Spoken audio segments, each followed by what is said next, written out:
papupurihan, pasasalamatan ng ating Panginoon. Handa na po ba tayo na magpuri sa ating Panginoon? Amen. Amen! Palakpakan nga po natin ang ating Panginoon. Hallelujah!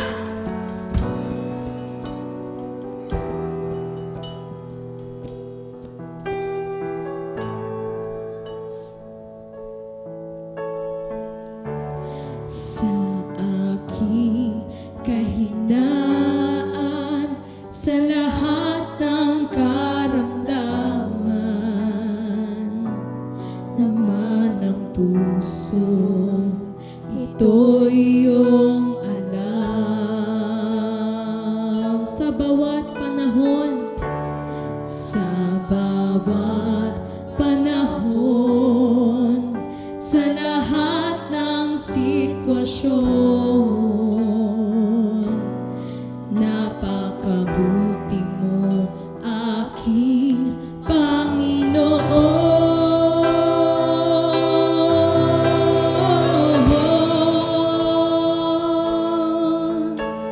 Noon at ngayon, magpakailan pa man, hindi ka nagbabago. Sambahin ka, Hallelujah, Diyos na walang katulad. Salamat, Panginoon, Panginoong Jesus.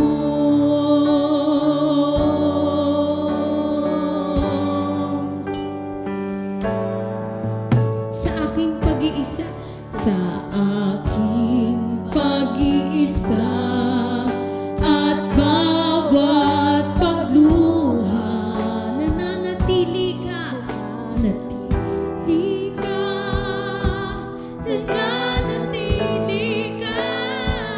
Sa bawat panahon, sa bawat panahon, sa lahat ng sitwasyon, napakabuti mo, aking Panginoon.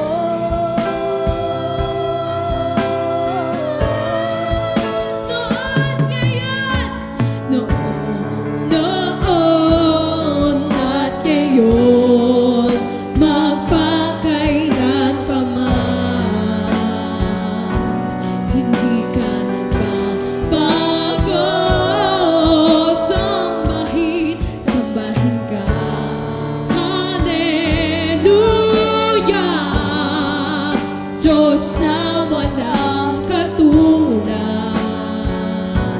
Salamat, Panginoon, Panginoong Jesus. Noon, ngayon, noon at ngayon, magpakailan pa man, di ka nagbabago.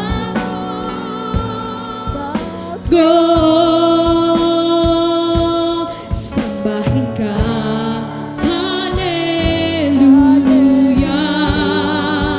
Diyos na walang katulad. Salamat, Panginoon, Panginoong Jesus.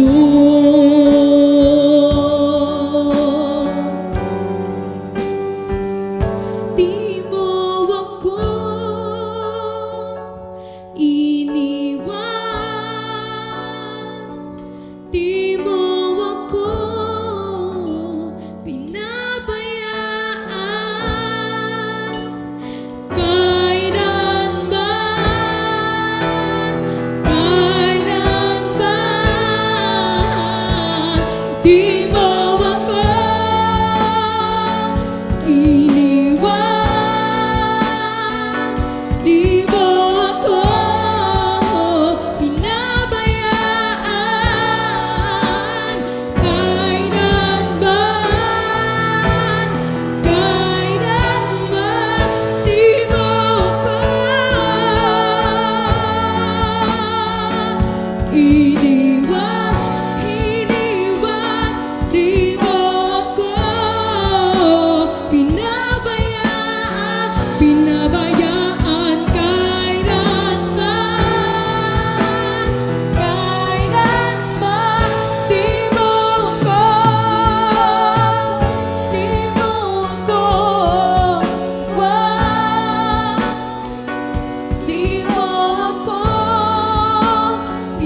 saan man.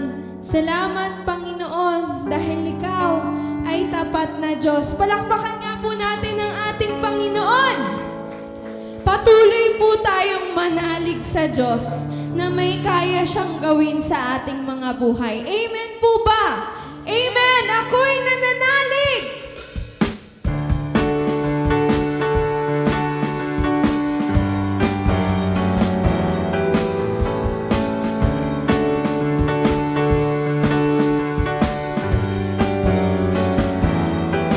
Purihin ka, Yahweh!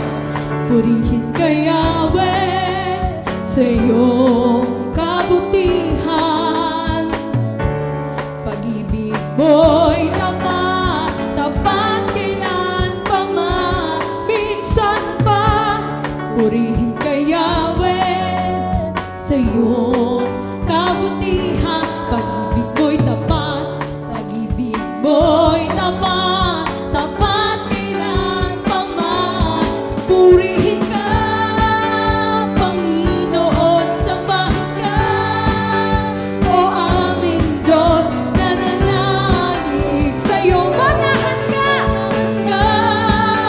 sa buhay ko, tataas kita, Panginoon. Purihin ka.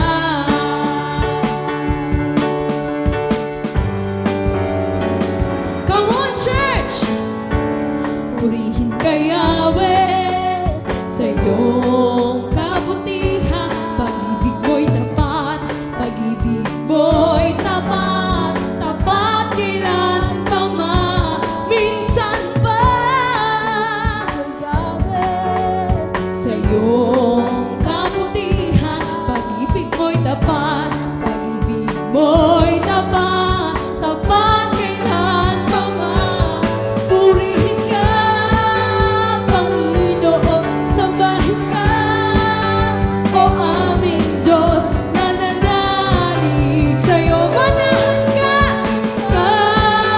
sa buhay ko, tataas kita, Panginoon. Purihin ka.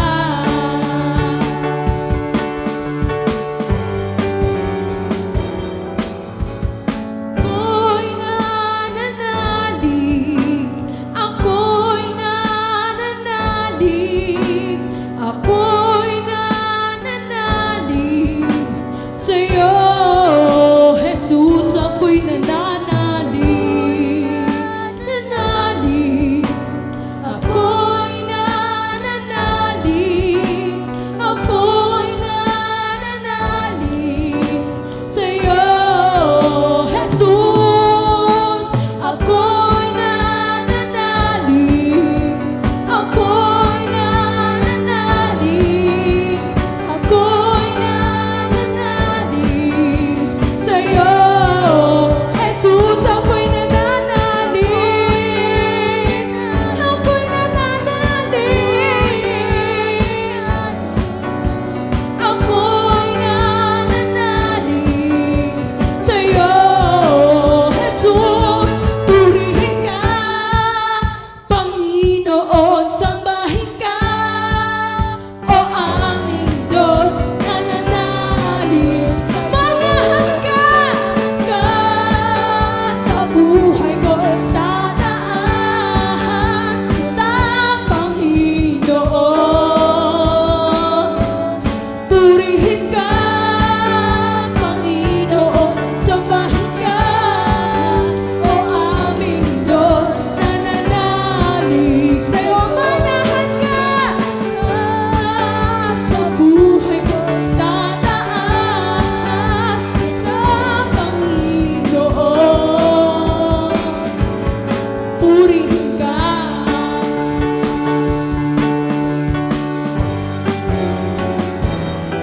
Purihin ka.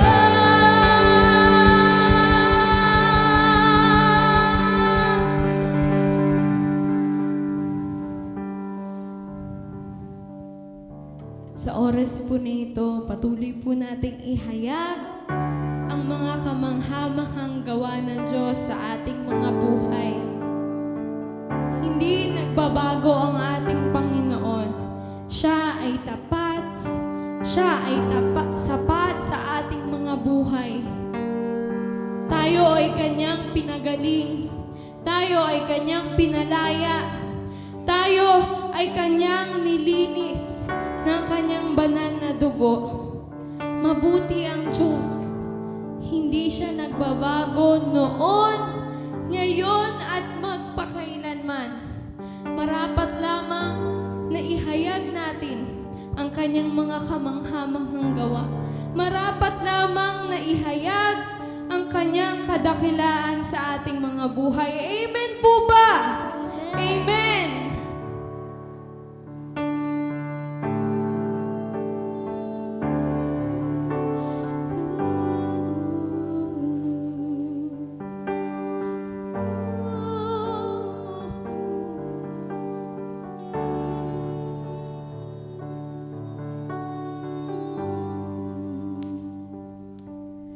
Aking ihahayag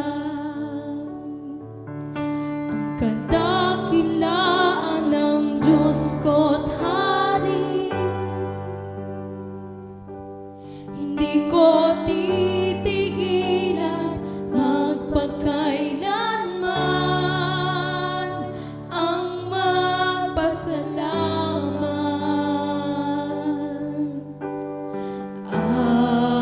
Aking pupurihin at pasasalamatan.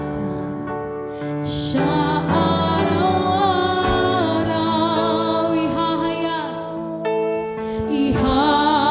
ihahayag ang kabanalan mo. Ihahayag ang kabutihan mo. Ihahayag ang kadakilaan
Makibukas po tayo sa aklat po ng Mateo 28, talatang 20. Samahan niyo po ako sa pagbasa. Tayo po ay sumandaling tumayo at bilang paggalang sa kanyang buhay at banal na salita. Makikita rin po natin sa ating slide ay English at babasahin ko po siya sa Tagalog. Ang sabi po rito, turuan ninyo silang sumunod sa lahat ng iniutos ko sa inyo. Tandaan ninyo, ako'y laging kasama ninyo hanggang sa katapusan ng panahon. Ang Diyos po ang bahalang magpala sa kanyang buhay at banal na salita. Tayo pong lahat ay makakaupo na at sa oras pong ito ay nais kong ibahagi sa atin ang salita ng Panginoon na pinamagatan ko pong obedience. Sapagkat dito sa talatang binasa po natin ay, kung makikita po natin, ay sinasabi ng ating Panginoon na ito po ay kanyang direct command sa kanyang mga disipulo, teaching them to observe all things whatsoever I have commanded you. Sa letter A ay makikita natin dito na binigyang diin ng ating Panginoon na turuan, sumunod sa lahat ng ipinag-uutos ko. So, teaching them to observe. Ibig sabihin, when we teach them, next slide, teaching them to observe, ibig sabihin, yung observe is obey. So, we are to teach others to obey. So tayo po ay inuobliga na turuan natin ang iba na sumunod. Kaya nga po sa iglesia ng ating Panginoon ay marapat lamang na sa loob ng iglesia ng Diyos ay itinuturo ang mga bagay na ito. Next, tingnan po natin. Ano po yung sinasabi rito na Matthew chapter 28 verse 20? Teaching them to observe all things. Ano po yung all things na yan? Sinasabi po dyan yung ordinances. Mga ordinansa ng Diyos na kung saan itinuro niya para tayo po ay sumunod. Hindi lamang po yung water baptism, kundi yun din pong tinatawag na Lord's Supper. Ano po ba ang kahalagahan nito? Pagka sinabing Lord's Supper, dapat naintindihan ng lahat ng mga mananampalataya ang mga ordinansang ibinigay ng Diyos. Kailangan sundin po natin ang mga bagay na ito at maintindihan natin na masunod natin ng marapat ang bawat mga ordinansang ibinigay ng Diyos sa kanyang mga alagad. And even yung mga positibong mga bagay patungkol sa institusyon. Meron pong mga institusyon na kung saan ibinigay ang Diyos. Ano po yon? Pamilya. Institusyon po ba yan? This is the first institution na ibinigay ng Diyos na tinuruan niya ang bawat magulang, na turuan ang mga anak na sumunod. Amen po ba? Hello? Kaya marapat lamang na sa lahat ng mga magulang, mga believers, lalong-lalo na mananampalataya, ay turuan na sumunod ang lahat ng mga nasasakupan natin sa loob ng pamilya. Maging masunurin sa loob ng pamilya. Ano pa? Sa gobyerno. Maging masunurin po tayo sa mga nasa batas. Lahat ng mga ibinibigay na batas, bawal tumawid. Tatawid ka.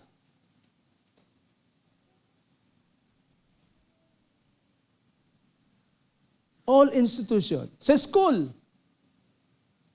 maging masunurin ka. Ikaw ay estudyante. Pag ikaw ay isang estudyante, sumunod ka sa lahat ng mga pinagagawa. Moral duties. Marami tayong mga duties na dapat po natin gawin and obligation. Lalong-lalo na pagdating sa moral, dapat mataas ang moral ng mga mananampalataya. Pagka tinignan po natin yung patungkol sa moral obligation natin sa Diyos at sa tao, dapat tayong sumunod. Amen po ba? Hello? Ito po ay mga nais ng Panginoon na ipaalala po sa bawat isa po sa atin na kung saan iniutos ng Diyos yan. Hindi natin pwedeng sundin itong kabila at itong kabila ay hindi. So lahat yan. Kaya nga kapag tayo po ay merong mga ginagawa, dapat natin tignan yan. Ito ba ay meron tayong tinatawag na obligasyon, meron tayong ba mga duties and responsibilities when it comes to God and even sa bawat isa. Ano pa yung sinasabi rito? All relatives' duties that respect the word. Respect.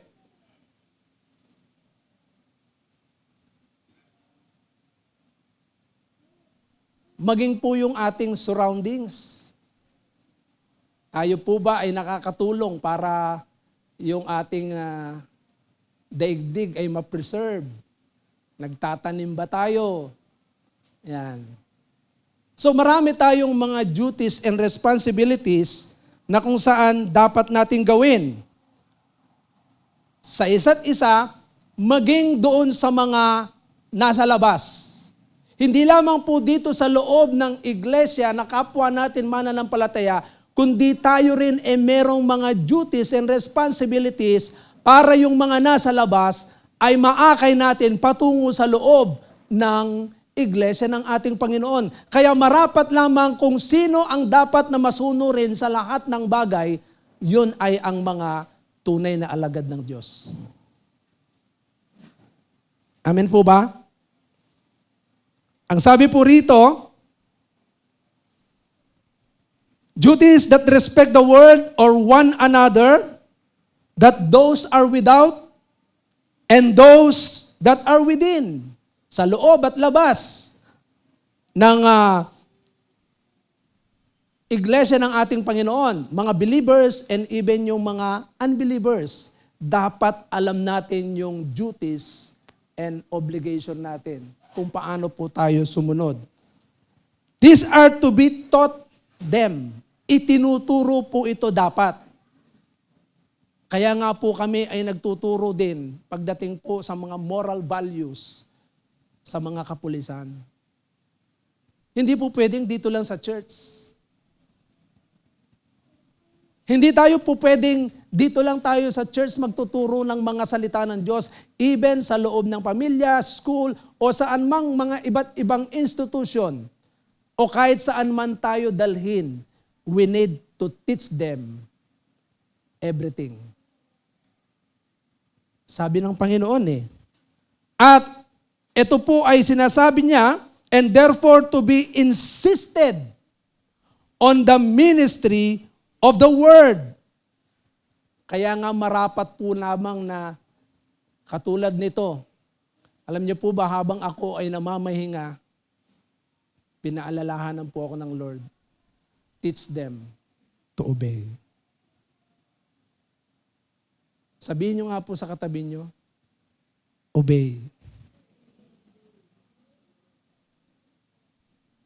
Sa panahon po ngayon, napakahalaga na maituro po natin ito. Hindi lamang ito na malaman nila, katulad nito, tinuro ko, hindi lamang yun ang nais ng Panginoon, na marami tayong alam, pero pagdating po dito, sinasabi po rito, we have the theory, but they must put them into practice. Maalam tayo, marami tayong alam. Sa panahon ngayon, maraming tao maalam, but they are not putting it into practice. Why? Sapagkat lumaki na ng lumaki yung ulo. Hindi na na-exercise yung lahat ng mga nalaman sa utak. Kaya nga, mahalaga po na makita po natin dito. Tingnan po ninyo. Whatsoever I have commanded you, everything that Christ has commanded, lahat po yun. Lahat ng iniutos niya. Ano ba ang iniutos ng ating Panginoon? Love the Lord your God with all your heart, with all your strength, with all your soul. Love your neighbor as yourself. At sinabi rin ng Panginoon, love one another. Tandaan po ninyo, sinasabi ng marami, ang 10 utos ay para sa mga Israelita. Yes, that is true. Sapagkat nung dumating si Christ, ay may bagong utos. At ang bagong utos na yan, new covenant, new commandments, na sinasabi ng Panginoon, hindi po niya inalis ang 10 utos, kundi mas pinaigting niya. Kaya nga po dun sa 2, na sinasabi pong greatest commandment na inuutos ng Panginoon, nakapaloob po doon ang 10 utos. Amen po ba? Sinamarize lang po ng ating Panginoon ang 10 utos, pero kailangan po natin itong magawa. Kaya nga yung duties, moral duties and obligation natin when it comes to God and to men, ito po yan eh. Naturuan na tayo, but we need to apply it. Everything. Kaya nga, be it what it will, and nothing else. For Christ's ministers are not to teach for doctrines the commandments of men. Hindi po itinuturo yung mga doktrina lang ng tao, kundi dapat yung utos ng ating Panginoon. Amen po ba? Kaya kapag taliwas dun sa utos ng ating Panginoong Jesucristo, i-reject po ninyo yan. Pagka sinabi sa inyo, mamuhi ka sa kapwa mo, utos ba ni Christ yan? Magalit ka sa kapwa mo, mainis ka sa kapwa mo, huwag kang sumunod. Mga kapatid, kapag yan ang itinuturo na sa inyo, reject it, sapagkat malinaw ang sinasabi ng Biblia. Teach them to obey everything I have commanded you.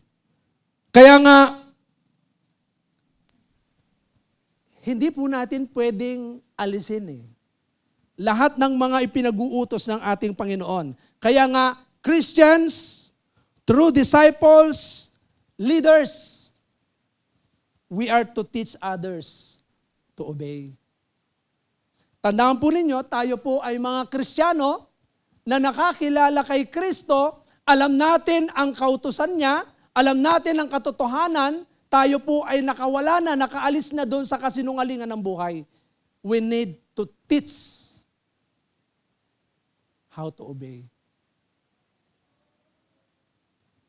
We are all leaders in our own rights. Lahat po tayo. We are all leaders. Minsan leaders ka sa school, presidente ka, use it. Minsan ikaw ay nasa leadership ng ministry. Use it.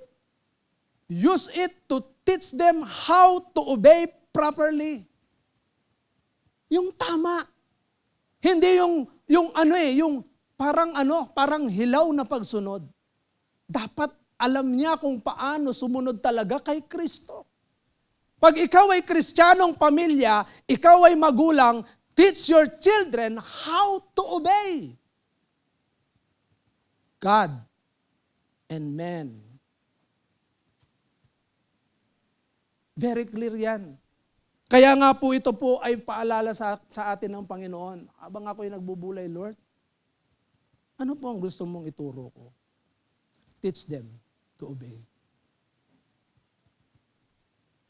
Alam niyo po ba sa panahon ngayon, habang tumatagal yung pagsunod, unti-unting maglalaho yan. Kaya nga tayo po ay pinapaalalahanan ng Diyos na bago dumating yung panahon na kung saan talagang punong-puno ng kaguluhan, ang mga tao ayaw na nilang makinig. Pero sa panahon ngayon, we are to teach them to obey. Sumunod sa Diyos. Hindi lamang sumusunod dahil dahil okay. Hindi lamang sumusunod dahil masaya. Hindi lamang sumusunod dahil pinupuri ka. Pero merong mga bagay na nais ko pong makita po natin when it comes to obedience. Na sinasabi ng ating Panginoong Jesucristo, teach them to obey. Number 1, willingly. Number 2, carefully. Dalawang bagay po ang gusto kong makita po natin when it comes to obedience. Are you willing to obey? Tandaan po natin, katulad po ng nakita ko po nung isang araw, sabi ko, if someone is willing in his heart or her heart, kapag ang isang tao ay willing, she is willing to obey, nothing will hinder him in obeying the Lord that brings glory to him. Walang pwedeng maging hadlang kapag ang isang tao willing yan. Alam niyo po ba, na-bless ako doon sa isang kapatiran natin sa Villasis. Sila pong pamilya, nag-special number, karga-karga yung anak. Napanood niyo po ba yon? Ha?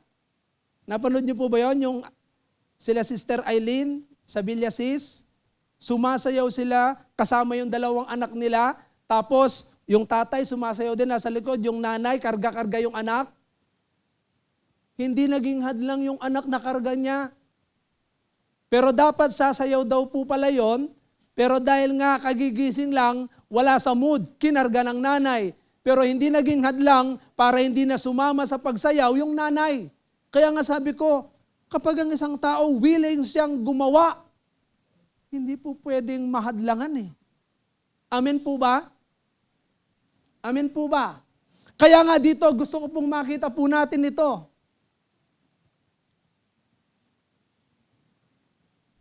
Teach them to obey willingly and carefully. Willingly and carefully. So dalawa po yan. Willing to suffer and willing to sacrifice. At pangalawa, doon sa carefully listen and carefully practice. So tignan po natin, ano po ba ang sinasabi po dito sa willing to suffer? Pag sinabing willing to suffer,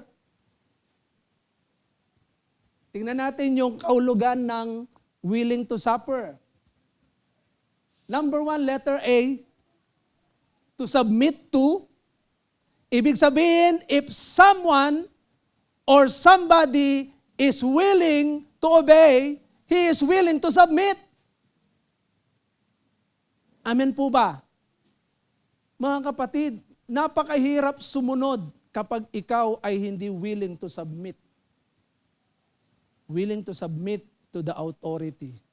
Kaya nga po yan yung tinuturo ng Panginoon eh. In all authority, kaya sa Hebrew 13, maliwanag na sinasabi doon, all authorities belongs to the Lord. Na dapat magpasakop ang lahat. Kaya nga kung ikaw ay nasa ilalim ng batas ng Pilipinas, magpailalim ka sa batas ng Pilipinas, sumunod ka, abide. Pag ikaw ay nasa ilalim ng poder ng magulang mo, sumunod ka sa poder ng magulang mo habang ikaw ay walang trabaho. Hindi ka pa nagkakaroon ng pamilya. Amen po ba? Pakinggan niyo pong maigi ito.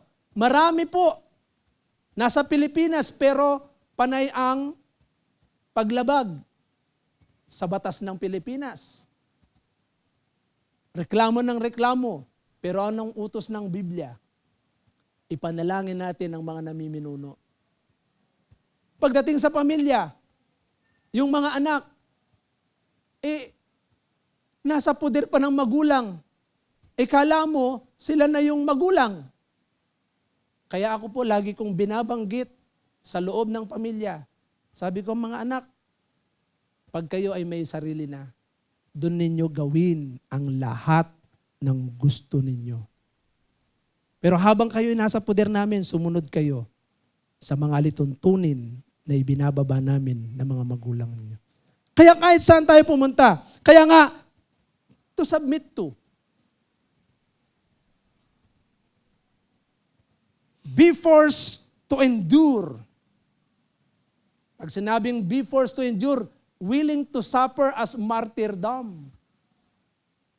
Mga kapatid, ang mga unang Kristiyano, sila po ay mga martir.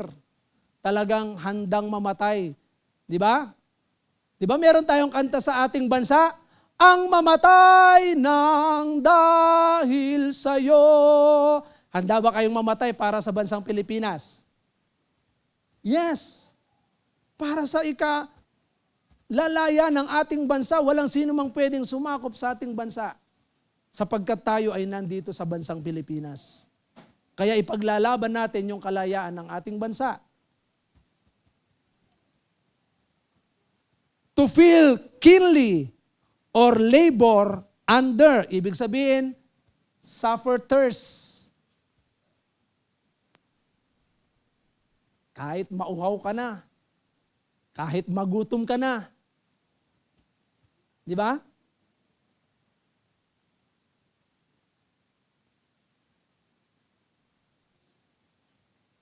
Sa panahon ngayon, pagka nagutom na, reklamo na no? Pira, gutom na kami. Hindi pa namamatay Nagutom pa lang. Di ba?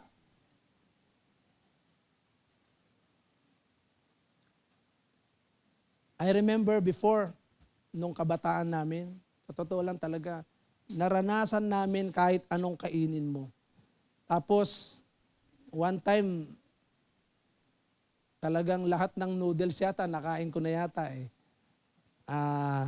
ano bang noodles yun?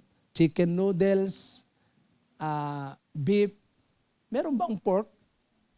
Ayun, pork. Tapos, iba't iba Dahil sa dami, puro kahon-kahon yung mga stock namin doon, pati rino, yun ang lagi naming pagkain. Kaya kung ano man yung you're willing to suffer thirst. Kahit na minsan ikaw ay nagugutom or nauuhaw. To put up with especially as inevitable or unavoidable. Sa paglilingkod natin sa Panginoon, when it comes to suffering, hindi maiwasan yan. Sa anumang sitwasyon, di ba yung kanta? Sa anumang panahon, sa anumang sitwasyon, kahit nasasaktan ka, are you willing to obey? Are you willing to suffer? To allow especially by reason of indifference. So minsan, nahayaan mo na lang kahit na magkakaiba, tandaan po ninyo, ito po ang maganda. Pag ikaw ay willing to suffer, kahit na iba't iba po ang kasama mo. Amen po ba? Para sa kapakanan ng pagsunod natin sa ating Panginoon, sa salita niya, iba't iba po ang niyan, upbringing. Tandaan po ninyo, ang mga nakakasama natin, iba't ibang upbringing niyan. Merong maselan, merong hindi maselan, merong maselan na maselan. Merong maarte, merong di maarte, merong sobrang arte. Di ba? Merong walang arte, merong umaarte. Di ba? Hindi naman artista. So yun, iba-iba. Kaya nga sabi po rito, sabi ni William Shakespeare, sabi niya, the eagle suffers little birds to sing.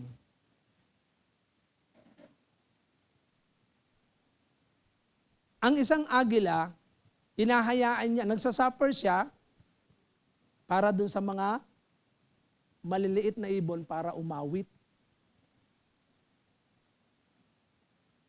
Kung tutuusin, mga prey yan ng agila Pero hinahayaan niya yun. Kaya nga sa atin, hayaan po natin na, tingnan po natin to. Next, another definition ng suffering. To endure death, pain, or distress. Alam niyo po ba na kapag tayo ay sumusunod sa ating Panginoon, meron pong nabibingit tayo palagi sa kamatayan.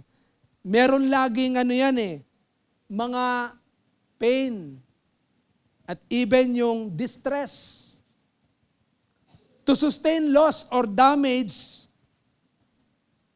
maraming kalugihan. Minsan, imbis na ito ay para sa pamilya mo, para sa business mo, para sa sarili mo, dahil nga you are willing to suffer, gagawin mo yan. Amen po ba? To be subject to disability or handicap, o kahit na ito ay magkasakit tayo, para lamang masunod yung kalooban ng Panginoon. Amen po ba? Kaya, ito po ay gusto ko pong makita natin. Willing to sacrifice. Tingnan po natin yung sinasabi sa willing to sacrifice. An act of offering to a deity something precious. Mahalaga ito pero talagang gusto mong ihandog yan, ibigay. Gusto mong mag-sacrifice. Surrender of something for the sake of something else. Talagang you surrender all. You give it all. Something given up or lost. Talagang iniwan mo na yan kahit na ito ay kalugihan sa atin. Makikita natin kalugihan. Pero sa Diyos, walang lugi. Amen po ba? Gusto ko pong ipakita itong mga verses na ito. Tingnan po natin yung mga verses na yan. Isa-isayin po natin. Sa Matthew chapter 5 verse 10, ano po ang sinasabi ng ating Panginoong Jesucristo diyan?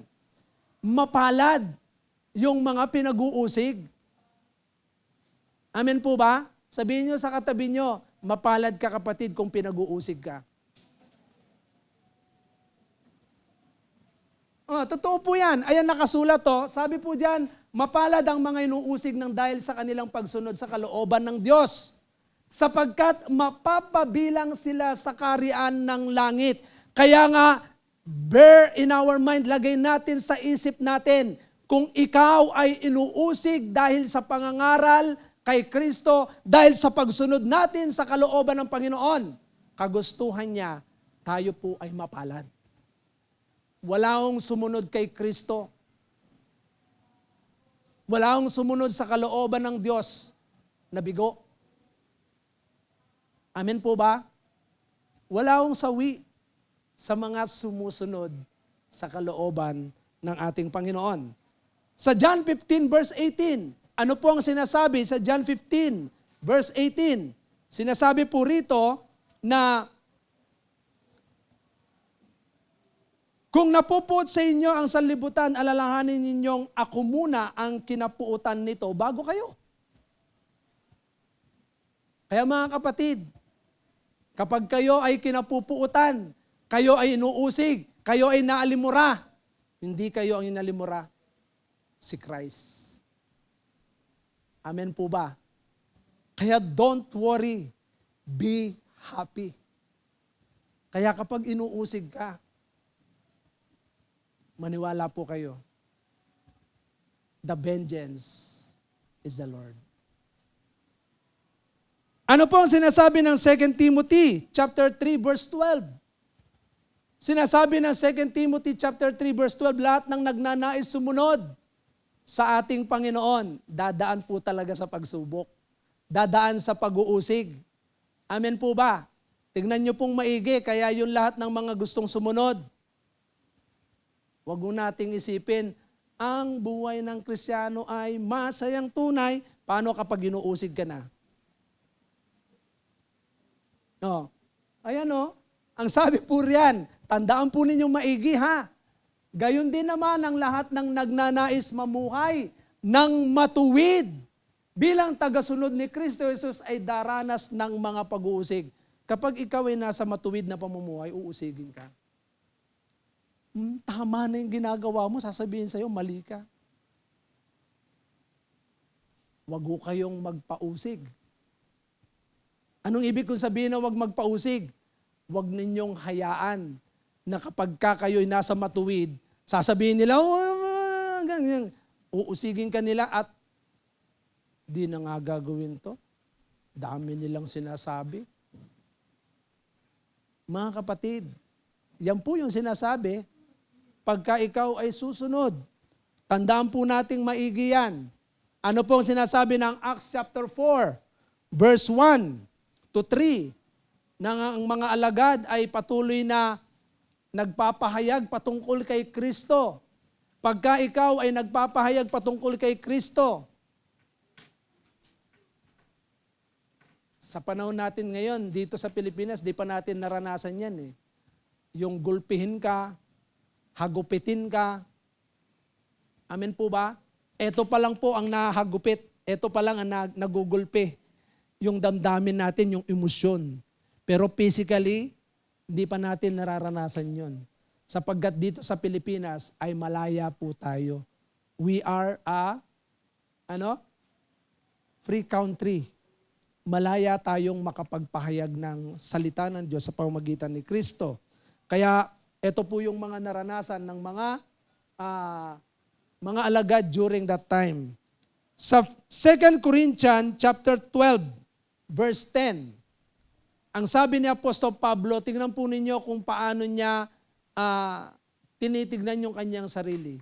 Dahil kay Kristo, walang halaga sa akin kung ako may mahina, kutyain, pahirapan, usigin, at magtiis. Sapagkat kung kailan ako lalong mahina, saka naman ako nagiging malakas. Mga kapatid, kapag ikaw ay nakakaranas na kinukutya ka sa pagsunod mo sa Panginoon, talagang dinadown ka. Talagang yung mararamdaman mo na talagang parang ikaw ay napakasama sa paningin nila. Parang maling-mali lahat ng ginagawa mo, sinasabi mo. Mga kapatid, huwag tayong manghina. Spiritual. Mahina man tayo sa paningin ng iba, pero kung saan tayo mahina, doon tayo malakas. Sapagkat ang lakas natin ay nagmumula kay Kristo. Philippians 4:13. Amen po ba? Kaya po, yan po yung katotohanan na sinasabi na po sa Pablo, Philippians chapter 3 verse 8. Ang sabi po rito, oo, itinuturing kong walang kabuluhan ang lahat ng bagay bilang kapalit ng lalong mahalaga. Ano ba yung ating isinuko? Ano ba yung ating ibinigay sa Panginoon? Buong buhay natin. Pero ang ipinalit natin ay yung pinaka-mahalaga sa lahat. Kaya nga si Apostol Pablo, ito, ang pagkakilala kay Kristo, Jesus, na aking Panginoon. Mga kapatid, sinuko mo man lahat ng mga bagay. Sinuko mo yung iyong mga bisyo. Sinuko mo lahat ng mga bagay na kung saan masaya ka doon.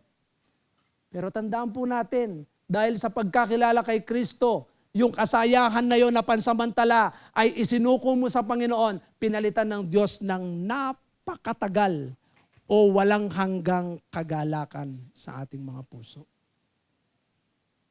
Yan yun eh. Kaya kasi Apostol Pablo sabi niya, ang lahat ng bagay ay pinalagay kong walang kabuluhan, makamtan ko lamang si Kristo.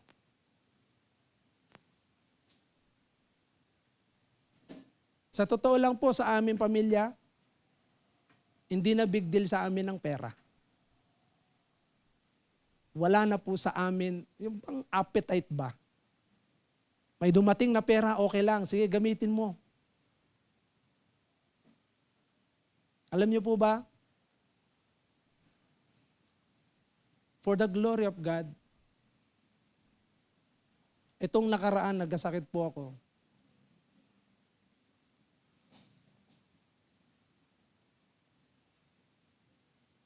Nagamit po yung pang-enroll ni Janea. Pero hindi ako nag-aalala dahil alam ko ang Diyos ay magsusustain. Purihin ang Panginoon. Kagabi ba yon? O nung isang gabi? Nung isang gabi, may nagpadala kay Jeng. Pinadalan si Jeng. Tamang-tama doon sa pang-enroll ni Jeng at the same time yung pambayad namin ng bahay. Laging huli lagi yung para sa sarili namin. Pero never na ang Panginoon ay nagkulang sa aming mga pangangailangan. Amen po ba? Kaya ho si Apostol Pablo, tignan ninyo yung mga sa tingin ng tao ay mahalaga, itinuring niyang walang kabuluhan yung mga yon. Yung fame, yung sumikat ka, inano yun? Si Kristo. Si Kristo lang ang maitaas sa buhay natin, sapat na. Walang dapat maitaas sa buhay natin kundi si Christ. Walang dapat masunod kundi si Christ. Kaya nga sa buhay natin, katulad ni Paul, ang ganda ng kanyang prinsipyo. Sabi niya, oo, itinuturing kong walang kabuluhan ang lahat ng bagay bilang kapalit ng lalong mahalaga. Ang pagkakilala kay Kristo Jesus na aking Panginoon. Ang lahat ng bagay ay pinalagay kong walang kabuluhan. Makamtan ko lamang si Kristo. Mga kapatid, yung sa tingin ninyo, mahalaga sa buhay natin yan, pag si Kristo ang inilagay mo sa buhay mo, lahat ng sa tingin mo mahalaga sa'yo, papalitan ng Diyos yan. Papalitan ng Diyos yan. Hindi ka lugi kailanman kay Kristo sapagkat si Kristo ang siyang sasapat sa lahat ng kulang sa buhay po natin. Amen po ba? Amen po ba? Acts chapter 5 verse 40, ito po, tignan po ninyo kung paano inahagupit ang mga alagad at pagbawalan sila. Hindi pa dumating sa atin yan na pagbawalan ka. Pero sometimes merong mga bagay na nagbabawal po sa atin. Ano po yun? Minsan mga problema sa bahay. Amen po ba? Minsan sakit at karamdaman. Pagbabawalan kang gumawa para sa Panginoon. Ano pa? Mga alalahanin. Imbis na ikaw ay gumawa para sa Panginoon, ay talagang hahadlangan ka niyan. Kaya talagang ako, na-bless ako doon sa mag-anak na taga Villasis. Talagang sumasayaw, oh. Ang galing ng sayaw niya, oh. Hindi siya na sabay-sabay pa sila, kahit isang kamay lang ang gumagalaw doon sa step nila. Tapos karga niya yung anak niya, hindi nahadlangan. Nakakatuwa. Tignan. Amen po ba? Luke chapter 9 verse 23 to 25. Ano po ang sinasabi diyan? At sinabi niya sa kanilang lahat, ang sinumang nagnanais sumunod sa akin ay kinakailangang itakwil niya ang kanyang sarili, pasanin araw-araw ang kanyang krus. Mga kapatid, gusto ko lamang pong tingnan po natin yung krus. Sa panahon ng ating Panginoong Jesucristo, yung krus na sinasabi po rito, alam niyo po ba ang symbolism nito? Pag ikaw ay ipinako sa krus, kamatayan po yan. Parurusahan ka doon sa tinatawag na yung kahoy.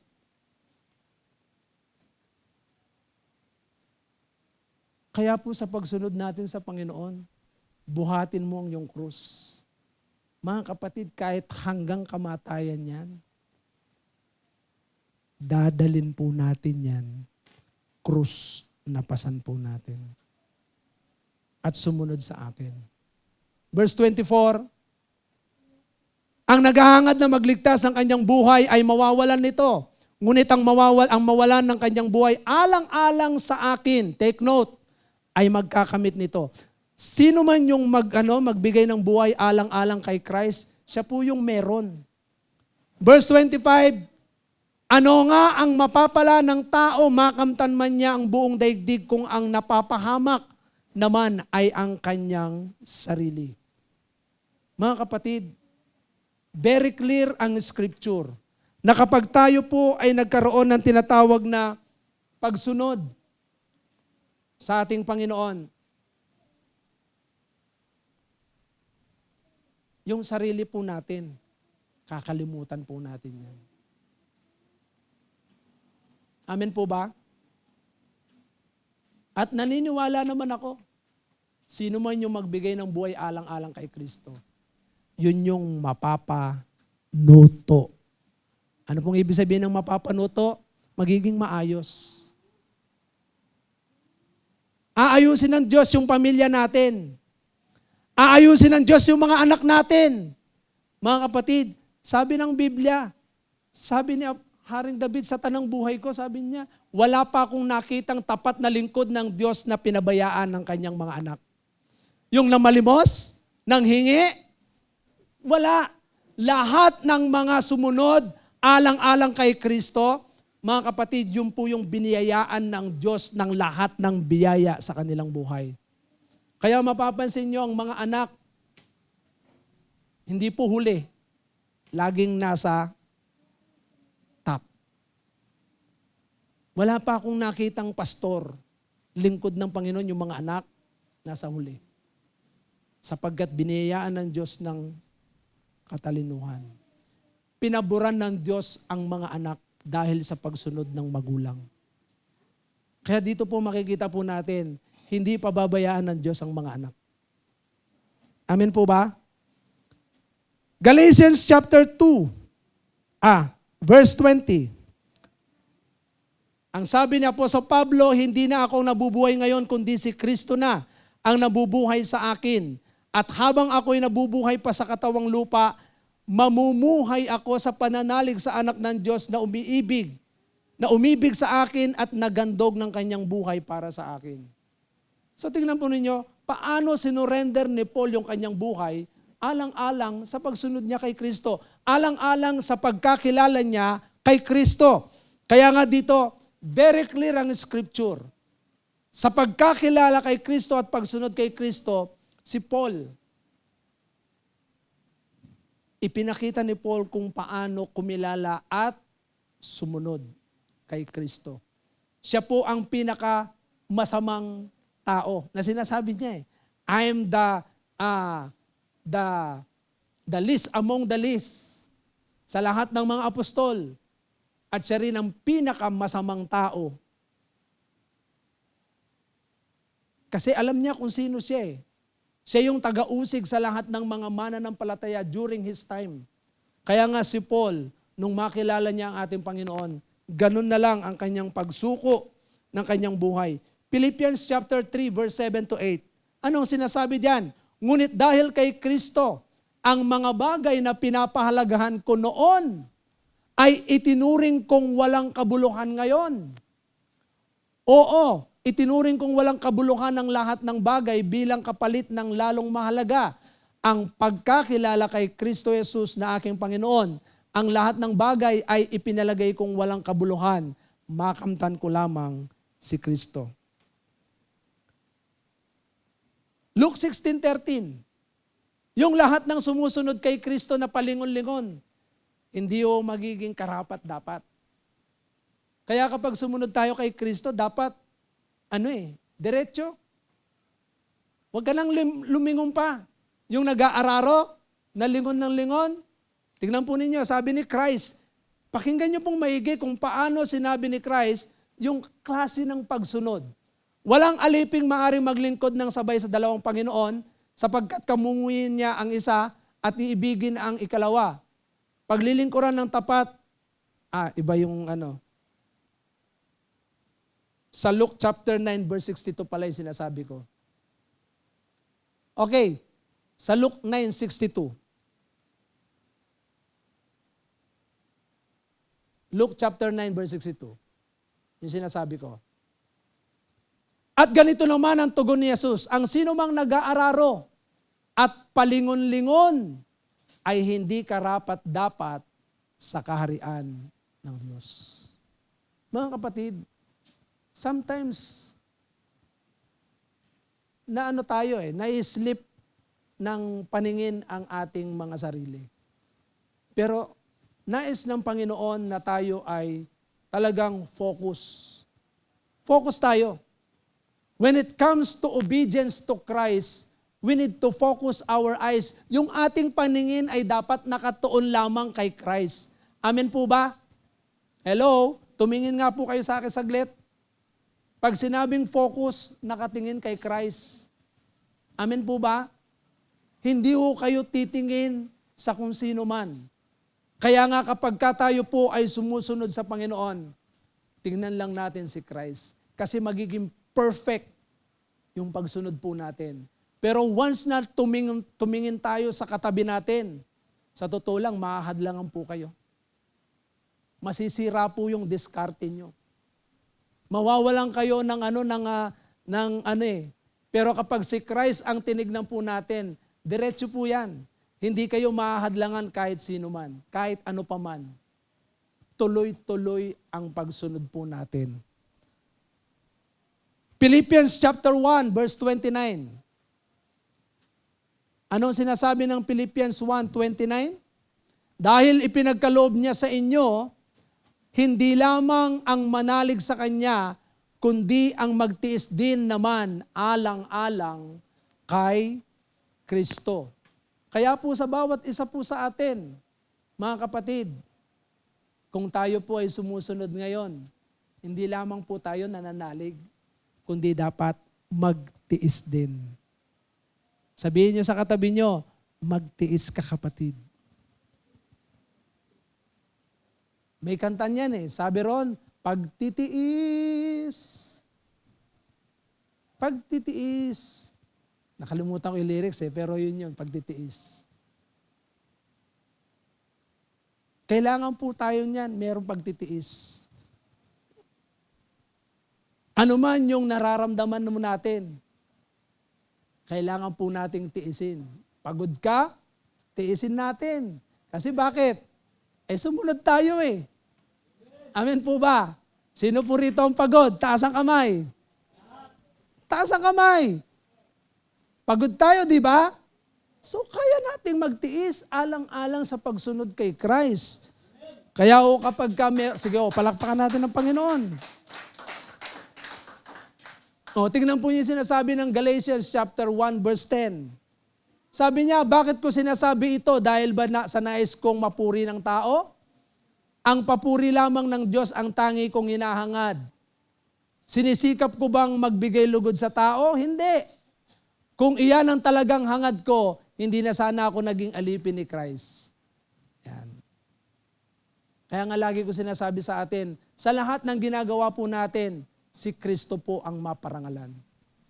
Maniwala kayo. Kasi bakit? Tandaan niyo po sa bawat ministry, pansinin po ninyo, kapag si Christ ay naparangalan, sabi po ng Bible, take note pakinggan niyo po ito mga workers and leaders. Workers and leaders.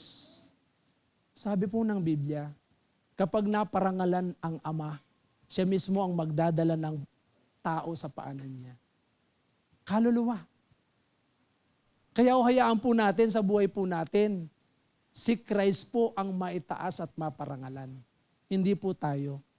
Kaya kapag merong nagpupuri sa atin, pinupuri nila lahat ng ginagawa natin. Sabihin nyo, salamat, salamat sa Panginoon. Purihin ang Diyos. Yun po ang sabihin ninyo. Minsan alam nyo po ba na kapag pinuri tayo, minsan sa loob natin grabe, galing ko.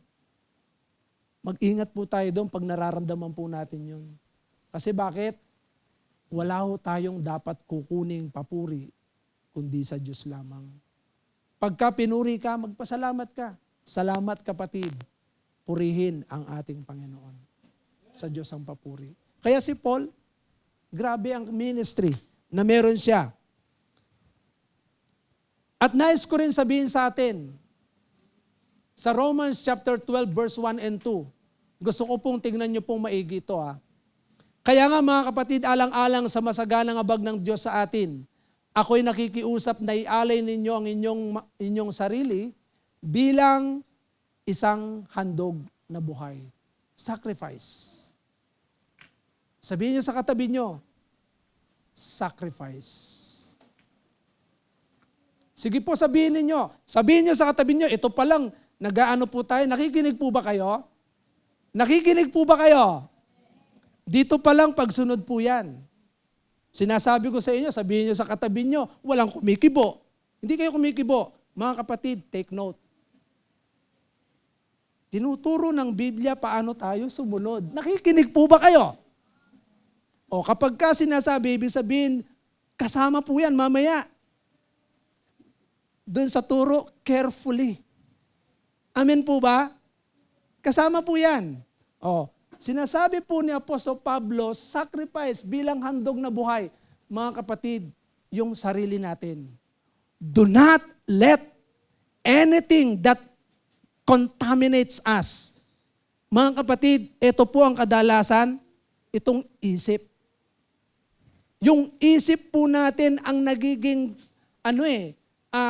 yung battleground and even yung lahat ng mga kasamaan, dito po lahat pumapasok eh. Kaya kapag hindi po natin sinacrifice yung sarili natin sa Panginoon, inihandog sa Diyos bilang handog na buhay. Ano yon? Banal at kalugod-lugod sa Diyos.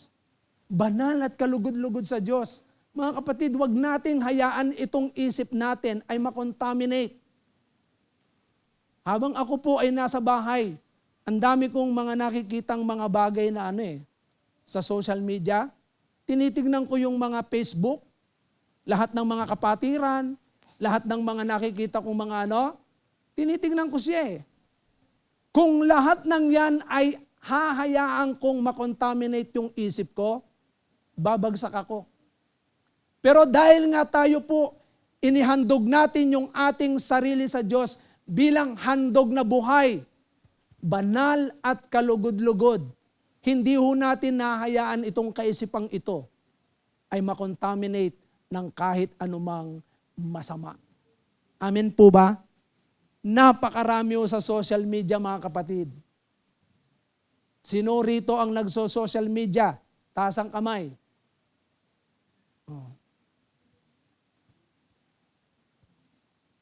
Yung iba hindi nagso-social media, sinungaling kayo ha. Mamaya pag uwi ninyo sa bahay, masira yung mga cellphone ninyo. Sige kayo. Social media, mga kapatid, napakalakas ng impact nito sa atin.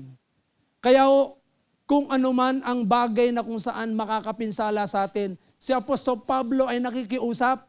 Sabi niya sa verse 2, sabi niya sa verse 2, huwag kayong makiayon sa takbo ng mundong ito. Mag-iba kayo sa pamamagitan ng pagbabago ng inyong pag-iisip. Pagbabago ng pag-iisip. Upang maunawaan ninyo ang kalooban ng Diyos kung ano ang mabuti, kalugod-lugod at ganap na kalooban niya. Marami ang mga hindi makasunod sa kalooban ng Panginoon. Why? Sapagkat na-contaminate yung kanilang kaisipan. Naturuan sila para mag-disapprove dun sa truth. Naturuan sila ng mga bagay na kung saan para i-reject yung katotohanan. Pero tandaan po ninyo, ang taong naghandog ng kanyang buhay sa Panginoon, he is more than willing to sacrifice, to suffer. He is more than willing to sacrifice. Tingnan ninyo. Makikita niyo yung pagsunod niyan. Susunod yan kahit anong mangyari. Amen po ba? Next. Carefully. Dalawa po, pag sinabing carefully, kanina willingly. Carefully. Alam niyo po ba na yung pakikinig, napakahalaga po niyan. Tandaan po ninyo, ako lagi kong tinitignan sa bahay. Sa bahay, pagkausap ko ang mga nasa bahay, ayokong nakikipag-usap ako kapag hindi nakatingin sa akin. Why? Kasi kapag hindi yan nakatingin, ibig sabihin yan, hindi yan nakapokus sa'yo. Kaya every time na meron akong kausap, gusto ko nakatingin yan. Kaya sa church, lahat ng mga nakikinig, focus yan. Focus yan. Pero pag hindi nakatingin sa'yo yan, hindi yan nakikinig. Maniwala kayo sa akin, may ibang kausap yan. Amen po ba? Kaya po kapag nasa church kayo, pag merong nakikipag-usap sa inyo, alam nyo, ako noon, nung time na ako'y bago pa lang, sa totoo lang, meron akong katabi talaga at laging pagka nakatabi ko yon, talagang lahat ng sasabihin ng pastor, meron siyang sasabihin. Hindi ko na sasabihin sa inyo ang pangalan, pero close kami noon. Grabe, pagka nagsalita yung pastor, magsasalita na yan, siya na nagpipreach sa akin. Talagang pinipilit ko talaga na sa susunod na hindi ko na siya tinatabihan. Umaalis na ako sa tabi niya, hindi na ako tumatabi. Sa totoo lang, meron din naging member dito na matagal na pero wala na siya rito. Pagka nagtuturo din ako noon, laging laging may mga sinasabi sa likod banda yung niya upuan Yung katabi niya, kung sino makatabi niya, talagang daldal siya ng daldal. May sinasabi siya. Pero alam nyo ba, pagka ganun ang isang, hindi nakikinig. Sa totoo lang, yung paglago, mga kapatid, mabagal. Maniwala kayo sa akin. Dahil nakita ko po sa lahat ng mga nakikinig, yung tutok, habang nagtuturo, ang paglago malakas at mataas. Kasi sabi po diyan, carefully Maging maingat po tayo sa pakikinig. Kaya nga ang mga halimbawa po ng iglesia nung unang panahon, ang Berean Church. Si Paul na ang nagtuturo. Si Paul mga Berean Church, pagka sila po ay nakikinig, sinusulat nila yon. They carefully listen. Sinusulat nila yon at sa kanilang pagsusulat, pag uwi nila, tsetsekin nila kung tama yung mga pinagsasabi ni Paul. Ako nakita ko po sa church, lahat ng mga nakikinig na tutok talaga yung they carefully listen. Yun po yung nakita kong merong pagsunod.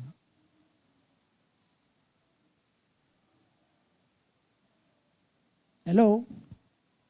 Totoo yung sinasabi ko po sa inyo. Sa church, pag pumunta ka sa church, dapat tutok ka sa salita ng Panginoon. Hindi ka pumunta sa church para makinig sa katabi mo. Hindi ka pumunta sa church para ikaw ay hindi makinig. Kaya ka nga nasa church para makinig ka ng salita ng Diyos. Carefully listen. Kaya kapag tayo ay maingat na nakikinig, maingat din po natin itong masusunod. Practice. Kapag merong maingat na pakikinig, merong pong maingat na pagsunod. Napapractice po yan. Kaya po dito sa 1 John 3:6-10, tingnan po ninyo yung sinasabi dyan. 1 John chapter 3 verse 6-10. Sinasabi po dyan yung Kristiyano. Pag sinabing Kristiyano, yung Kristiyanong gumagawa ng matuwid, hindi nagpapatuloy sa pagkakasala. Sabi niya, ang nananatili sa kanya ay hindi nagpapatuloy sa pagkakasala. Ang sinumang nagpapatuloy sa pagkakasala ay hindi nakakita ni nakakilala man sa kanya. Tingnan po ninyo, yung nagpapatuloy sa pagkakasala, ibig sabihin, mali ang kanyang gawi, mali ang pinapractice. Hindi kilala ang Diyos. Hindi niya kilala ang Diyos. Why? Kasi nagpapatuloy pa rin sa pagkakasala. Pero kapag ang isang tao ay nagpapatuloy sa matuwid, siya po ay nakikinig sa Panginoon. Mga anak, huwag kayong padaya kanino man, ang sino mang gumagawa ng matuwid ay isang matuwid tulad ni Kristo. Kaya I do believe ang isang taong marunong makinig, ang isang taong nagpa-practice ng kanyang napakinggan, ito yung totoong sumusunod kay Kristo. Verse 8, ang nagpapatuloy sa pagkakasala ay kampon ng dyablo. Sapagkat sa simula pa'y gumagawa na ng kasalanan ang dyablo, kaya't naparito ang anak ng Diyos upang wasakin ang mga gawa ng dyablo. Kaya bakit tinuturo natin yung salita ng Panginoon? Para malaman natin kung ano yung gawa ng dyablo at gawa ng Diyos. Very clear in the Bible. Kaya nga lahat ng mga nakikinig maigi, yun po yung nagpa-practice. They practice it carefully because they listen carefully. Tingnan po rin yung sinasabi ni Paul sa 2 Timothy chapter 2 verse 2. Ang sabi ni Paul, what you have heard from me through many witnesses, entrust to faithful people who will be able to teach others as well. Mga kapatid, tingnan po ninyo yung sinasabi ni Paul. Carefully listen and carefully practice it. Bakit? You cannot teach what you do not have. Hindi mo pwedeng ituro yung pagsunod kung ikaw di ka marunong sumunod. Maniwala ka sa akin. Tuturuan mo yung iba, sumunod kayo kay Kristo, pero ikaw hindi ka marunong sumunod. Hindi ka marunong sumunod sa bahay, hindi ka marunong sumunod sa batas trapiko. Simple. Katulad na sinabi ko kanina, all institution. Pero sinabi ni Paul, what you have heard. Ngayon, ano ang tinuturo sa atin? Pagsunod. Tinuturoan po tayong sumunod. Sa pagsunod po natin, we will witness to others. Ituturo po natin sa iba na kung saan faithful men. Kasi bakit? We are faithful eh. Itinuro sa atin because we are faithful to God. So yung mga natutunan natin to obey God, to obey whatever He commanded, ito po yan. We are also to teach others. Kung sino po yung talagang marunong din magturo. We should know how to teach. Amen po ba? Dapat marunong din po tayong magturo. At dahil marunong tayong magturo, ano ang itinuturo natin? How to obey. So teach them how to obey. Babalik ka ulit ako, we cannot teach them to obey if we do not obey. Dapat tayo muna. Matuto tayong sumunod in every rules. Amen po ba? Tingnan po ninyo si Paul kay Titus. Titus chapter 1 verse 5. Sabi ni Paul kay Titus, the reason I left you in Crete was to complete what still needed to be done and to appoint elders in every city as myself commanded you. Yung command ni Paul ay command din ng Diyos. Di ba? Sabi niya, go and make disciple in all nations, baptizing them in the name of the Father, and of the Son, and of the Holy Spirit, and teaching them to obey everything I have commanded you, and lo, I am with you till the end of this world. Yun yung command ng Panginoon. Saan mang lugar, katulad po ng ating mission vision, na kung saan we need to memorize it. Nagsisimula po ito sa family. Kapag sa pamilya po natin okay tayo, then we will also teach other family to obey God. Why? Kasi dito sa bahay natin, nasimulan natin pasunurin ang pamilya. Hindi mo mapapasunod ang iba kapag ikaw mismo sa pamilya, hindi mo mapasunod. We should. Dapat. Kaya nga po dito, tingnan po ninyo, ang Crete, ang lugar ng Crete ay talagang masama po yung mga tao doon. Pero si Paul ay nag-command kay Titus. Sabi niya, mag-appoint ka ng mga leaders diyan. So ano yung willing to sacrifice, willing to suffer, and carefully listen and practice what they have heard. Kaya nga po dito, in conclusion, sa pagwawakas po mga kapatid, ano po yung naririnig natin? It is about Christ. Nang marinig natin ang salita ng Panginoon patungkol sa Kanya, gaano tayo minahal ng Panginoon, gaano tayo hinubog ng Diyos doon sa marapat na pamumuhay na dapat meron tayo. At ngayon ay ganito tayo ngayon. The more we know Christ, the more we love Him. Amen po ba? And the more we love Him, the more we obey Christ. Ako naniniwala ko, kung gaano mo kakilala si Kristo sa buhay mo, ganun mo rin siya kamahal. At kung gaano mo kamahal ang Diyos, ganun mo rin siya susundin. Amen po ba? In application, gusto ko lang paalala sa atin yung spiritual fervor. Why? Yung tema po natin last year, the spiritual fervor, nandyan po ba yung focus? Yes. Kanino ba dapat nakapokus yung paglilingkod natin? Di ba kay Christ? Sino ba dapat ang mag-empower sa atin? The Holy Spirit, the Word of God itself. God itself. Para maging valiant. Realignment. Alam niyo po ba, nais ng Panginoon, ma-realign tayo doon sa lahat ng matuwid na pamumuhay. Ma-realign tayo doon sa matuwid na pagsunod, hindi yung liko-liko na pagsunod. Yung tamang pagsunod na kung saan nakasaad sa Biblia. Hindi yung pagsunod na kung saan dahil meron kang natatanggap, susunod ka. Dahil ikaw ay okay, susunod ka. Hindi. Yung realignment na gusto ng Panginoon, magmumula yan sa isip. Tapos eto, itutuwid ng Panginoon yung lahat ng bagay na kung saan tamang pagsunod. Amen po ba? Ayaw ng Diyos yung maraming reklamo. Pag reklamador ka, hindi ka pwede sa pagsunod sa Panginoon. Amen po ba? Huwag ka na maglingkod kung reklamador ka. Kasi lahat ng reklamador, pinatay ng Diyos sa ilang.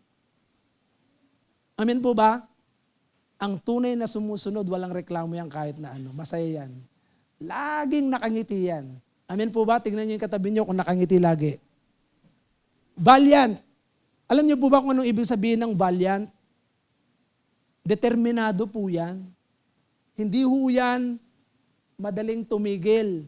Pag sinabing valiant. Kaya nga po, kapag nakapokus ang isang na-empower ng Panginoon, ng salita ng Diyos, na-realign ng Panginoon, valiant po yan. And at the same time, organized po yan sa lahat ng bagay. Para mag-reproduce. Ano yung ire-reproduce natin? Maging mabunga po tayo sa John 15:16. Sabi niya, you did not choose me, but I choose you, but to bear much fruit. The fruit that lasts. Yan po yung gusto ng Panginoon sa atin, mag-reproduce po tayo. Kaya nga, merong tinatawag na fervor. Yung fervor natin na yan, para tayo po ay magkaroon ng impact. So this year, ang tema po natin is impact. Ano po yon? To inspire. Hindi po ma-expire. Amen po ba? To inspire others. Talagang ma-inspire po silang sumunod sa Panginoon. Mga kapatid, tignan po natin.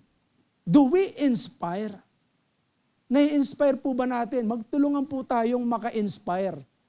Nakakalungkot minsan kapag tayo po mismong mga leaders, tayo po na mismong leader, hindi tayo nakaka-inspire, mahirap po mag-inspire ng iba.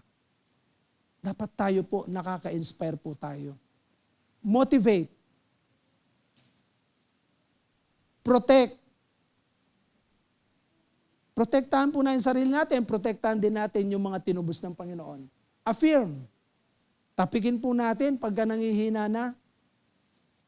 Nakikita niyo po ba yung mga kapatiran na nangihina? Baka mamaya nangihina na tapos kayo rin, nakinig kayo, nanghina na rin kayo. Hindi po ganun ang ating tema eh.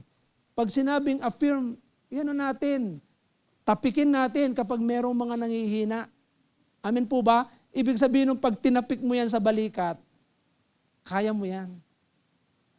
Kaya ni Lord yan. Amen po ba? Kaya yung pagtapik, malaking bagay po yun. Once na tinapik natin yan, sabihin yun, we encourage them. Kaya mo yan. Kaya ni Lord yan. So connect. Dapat lagi natin silang naiko-connect sa salita ng Panginoon, hindi po sa mga marites. Amen po ba? Mga kapatid, kung ano yung mga dapat nating gawin, yung pinapagawa ng Panginoon, i-connect natin sila sa salita ng Diyos. Hindi po yung mga bagay-bagay na, ay ito, mas maganda to, ito. Pero malayo naman sa salita ng Diyos. Lagi niyong tatandaan, pag ito ay nakakonect sa salita ng Panginoon kay Kristo, talagang susunod yan. Hindi mo mapipigilan yan. Tama ang pagsunod. And lastly, teach. Tayo po yun. Let us apply it. Let us teach them to obey. Amen po ba? Mula ngayon, hayaan po natin, tayo po ay magtuturo how to obey God. Kasi tayo po tinuruan na tayo ng Diyos. Mga kapatid, sa gabi pong ito, nais ng Panginoon na sa puso natin, tinuruan na tayo ng Panginoon. Naranasan na natin siya. Binago na niya tayo. Sa oras pong ito, let us apply it. I-apply po natin lahat ng natutunan natin. It is time. Kung nilagay ka ng Panginoon sa ministry na kung saan it's a privilege to serve the Lord, do it. Teach them to obey God. Teach them to obey Christ. Turuan natin silang sumunod. Kahit saan tayo, nasa pamilya tayo, turuan natin mga anak natin na kumilala kay Christ, sumunod kay Christ. Nasa school tayo, turuan natin yung mga nasasakupan natin sa school. Nasa trabaho, turuan natin sila sumunod kay Christ. Nasa ministry, turuan natin sila sumunod kay Christ. Kaya let us continue to bear in our minds. And this is the promise. Sabi ng Panginoon, and lo, I am with you till the end of the earth. Till the end of the ages. Ang pangako ng Panginoon sa atin, kasama natin siya. Amen po ba? Kaya habang tinuturo natin sa kanila yung pagsunod, kasama natin ang Panginoon. Believe it. Tayo pong lahat ay tumayo at patuloy po tayong umawit sa Panginoon ng isang awit.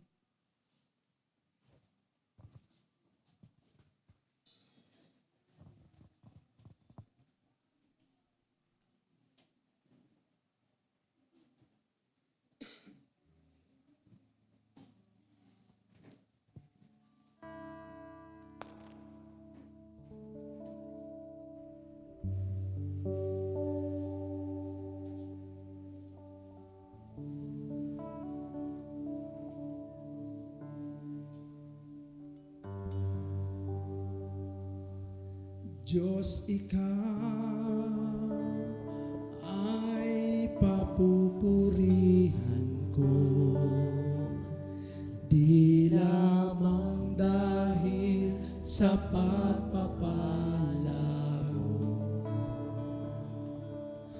o aking Ama, sinasamba kita, pagkat ika'y Diyos na tunay at dakila.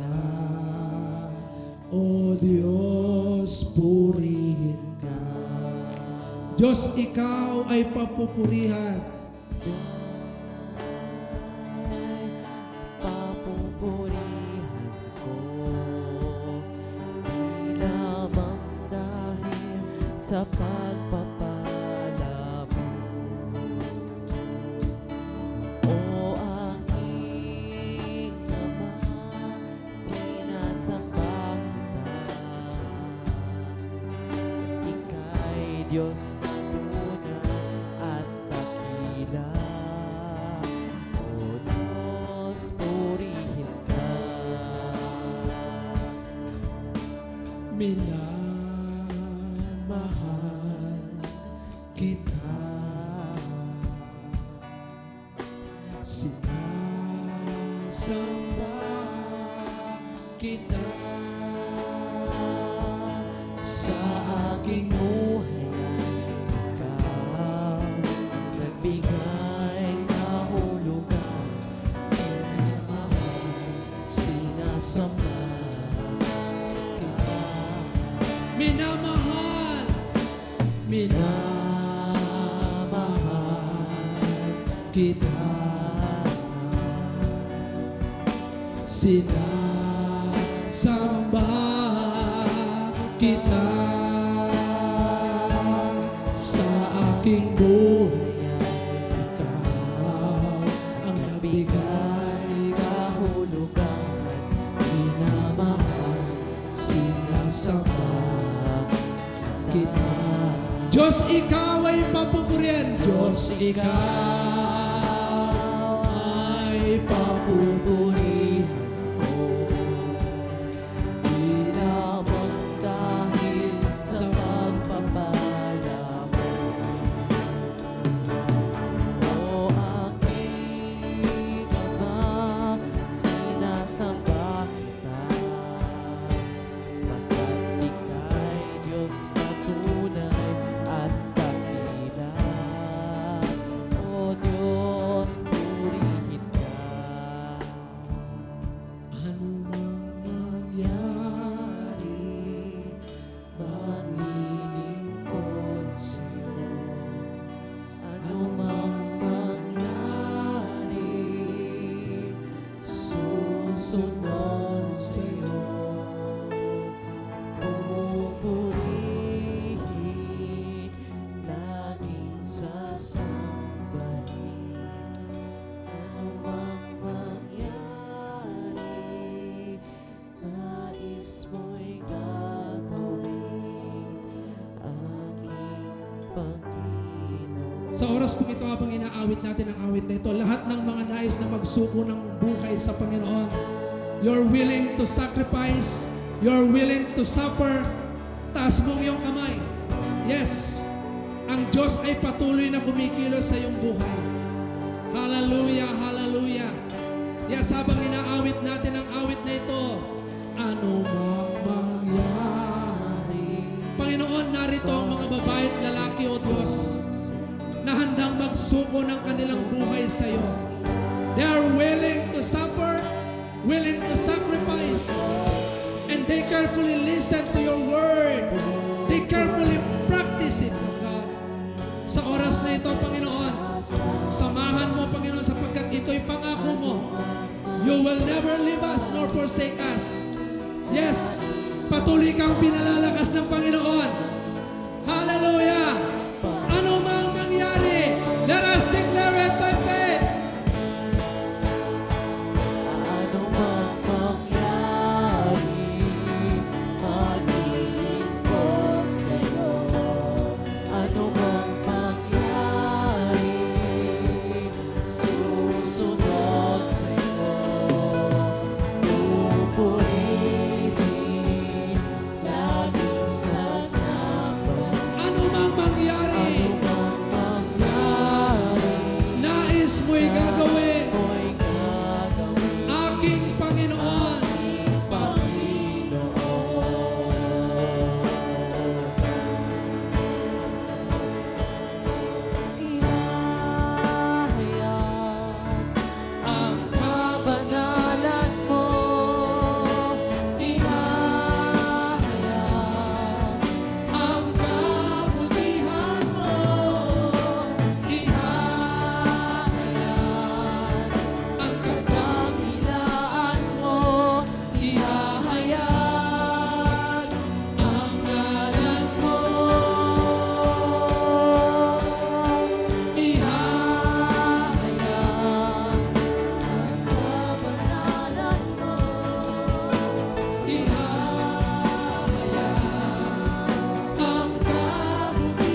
will declare it, oh God. Jesus. Yes, hallelujah.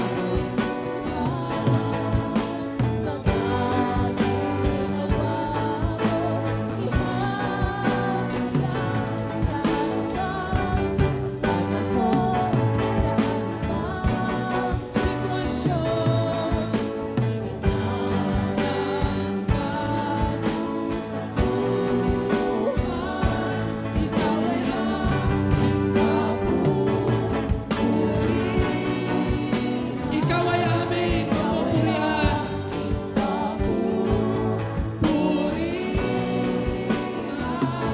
Ikaw ay aming papupurihan.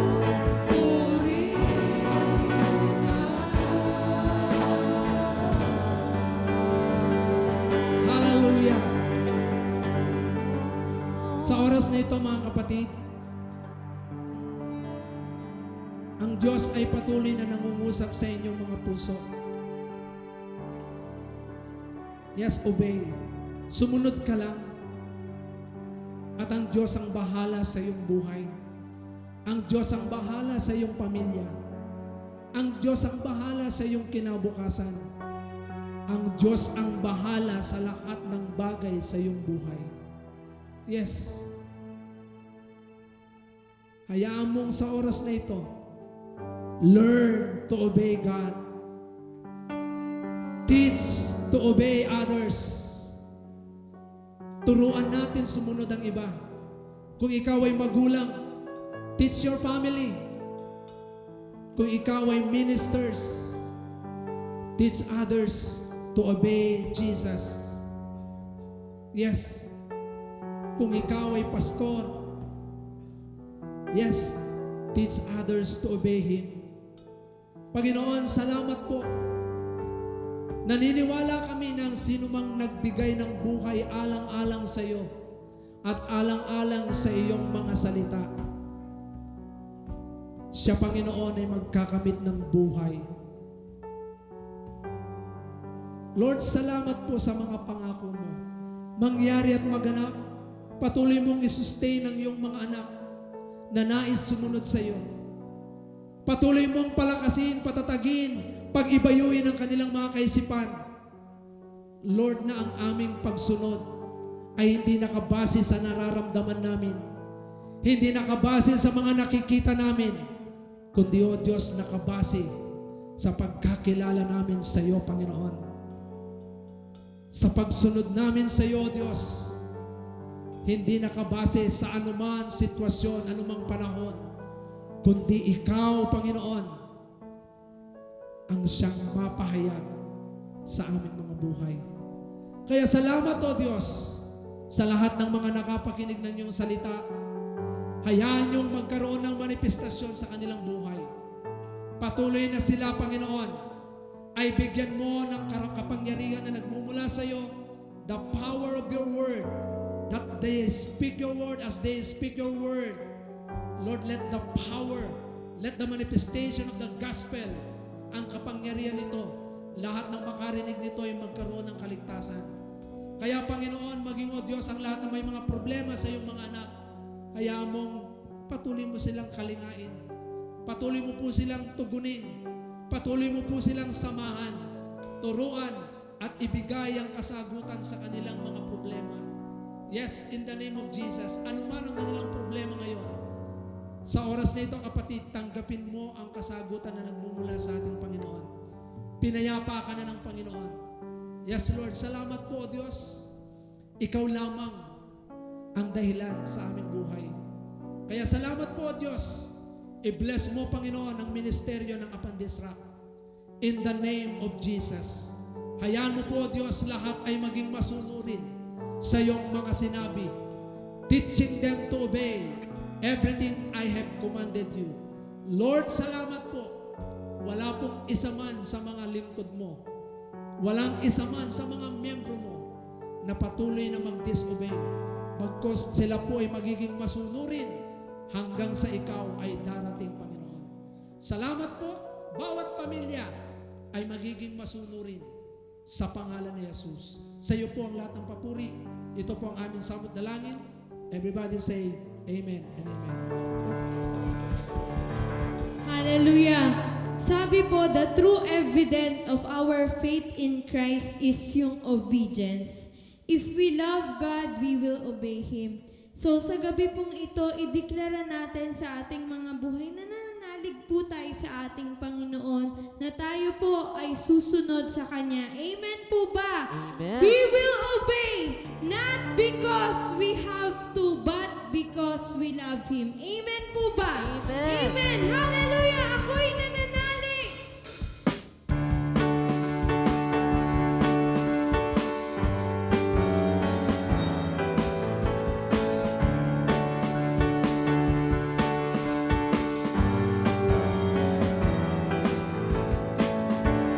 Purihin ka, Yahweh, sa iyong kabutihan. Mo'y tapat, pag-ibig mo'y tapat, tapat kailanman. Purihin ka, Yahweh, sa iyong kabutihan. Pag-ibig mo'y tapat, tapat kailanman. Purihin ka, Panginoon, sambahin ka, o aming Diyos, nananalig sa'yo. Manahan ka sa buhay ko, tataas ka, Panginoon. Purihin ka.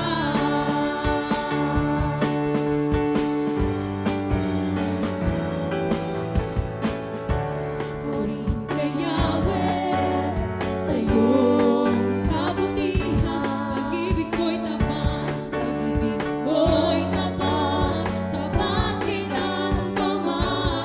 Minsan pa sa iyong kabutihan. Pag-ibig mo'y tapat, pag-ibig mo'y tapat, tapat kailanman. Purihin ka, Panginoon, sambahin ka, o aming Diyos, nananalig sa'yo. Manahan ka sa buhay ko, tataas ka, Panginoon. Purihin ka.